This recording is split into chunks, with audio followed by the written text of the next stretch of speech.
Okay, hello Rebecca. I'm coming to you from my closet because it's currently 1:36 in the morning and my dad's sleeping. So I watched your response video to me. By the way, do you like my jacket?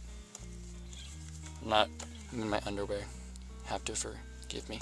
Anyways, I watched your video that was a response to my video about my theory about what if this entire reality is all a lucid dream and we as individuals are actually in a coma and we're dreaming all of this up.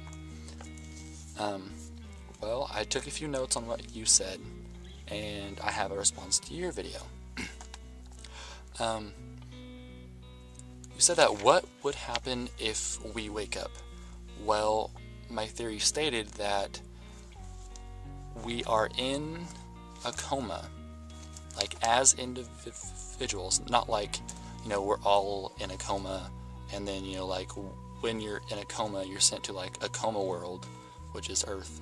That's another interesting theory. What if this Earth is actually just a collection of people that are in a comas, and this is where you're sent to live while you're in the coma?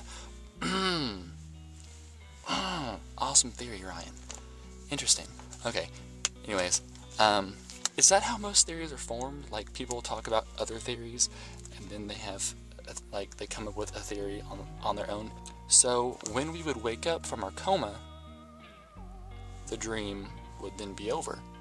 And so this entire world, this entire 19 years that we've lived in this coma would just be gone, and we would be back to our old lives, which granted would kind of suck, but I mean, if our old life is awesome, then that would be sweet, but if it sucks, that would suck. And like, think about this, like, when you're dreaming, you can't feel pain when something happens, right? But what if, like, you're in your coma, and so, but you're still connected to the outside world? Like, you can still hear, like, when things are going to happen, and so people are performing medical procedures on you to try to wake you up from the coma. And so, like, when you get hurt or something, or like, when you get tickled, or like, when you like feel a certain emotion, or you use the bathroom or something, like, things are actually happening to you in the outside world, but it's then related into your dream because you're in a coma. And you kept saying that, we are all, like, we're all dreaming this together, which is another interesting theory. What if we're all in a coma and we're all dreaming this together?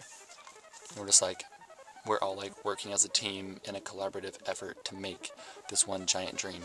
Anyways, but my original theory had stated, that, it was stated on an individual basis, like, I'm in a coma and so I'm dreaming this, or you're in a coma and so you're dreaming all of this happening. It wasn't a collaborative effort. That's another theory that I think I just came up with. I'm liking this response video because it's helping me to come up with more theories. Kind of fun. You brought up the point that when people die, like, and you were speaking on the collaborative basis terms, what if when people die, like, people just stop thinking about them?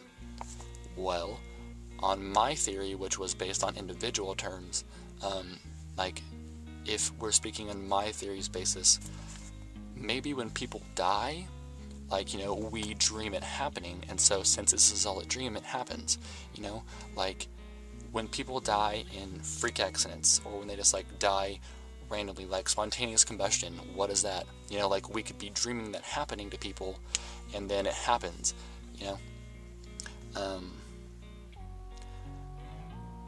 and about Adam, when you brought up Adam, what if Adam is really, like, he is about to take a bite of the forbidden fruit, right, which would then give him the knowledge of all good and evil, and so he's about to take the bite, and God is sending this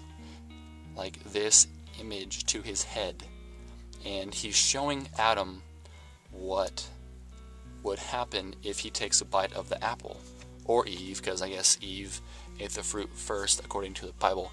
So what if Adam or Eve, like, God is sending the image of this world to their heads to tell them, or to motivate them not to do it, because, you know, he would see how corrupt the world is now, and like what has happened from the point in which they did eat the fruit to present day, and, you know, how bad the world is.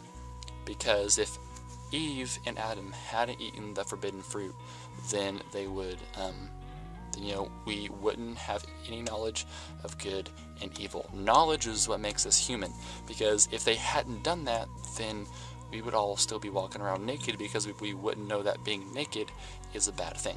Well, it's not a bad thing, but, you know, it's not a socially acceptable thing. So that was a good point. Interesting theory. I think this jacket might have a spider in it or something, because I'm itchy.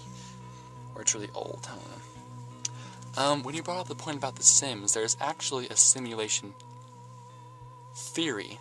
That's creepy.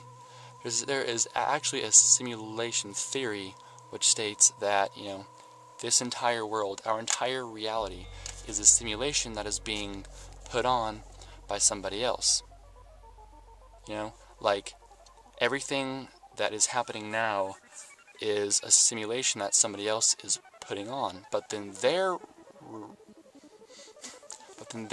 reality is just a simulation that someone else is putting on, and it just keeps going and going for almost an infinite amount of times. But then that simulation would have to stop somewhere, because someone would have to create the initial simulation, which could be our God figure. And I mean, you know, like you said, like, it could be right, it could be wrong. Like, we could just be, you know, living in the world, and, you know, this was created through evolution or through God or whatever religious affiliation you may have. But like you said, we won't know until we're dead. So, and yeah, I mean, yeah, I was gonna bring up another point, but, you know, it's kind of irrelevant now. But yeah, so, you know, thank you for coming into this conversation. It's very, very interesting to me to sit here and think about, you know, like, what if this happened? What if that happened? What if? There are so many what ifs in the world that we truly will not know until they are solved by death. And that sucks, because when you're dead, you can't tell anybody.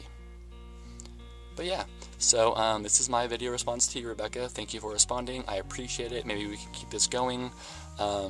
Maybe we could just like make an entire separate channel where we just like sit here and have like conversations back, and people can like post video responses. We'll talk about it. But yeah, anyways. But yeah, again, thank you for responding. I appreciate it. Goodbye.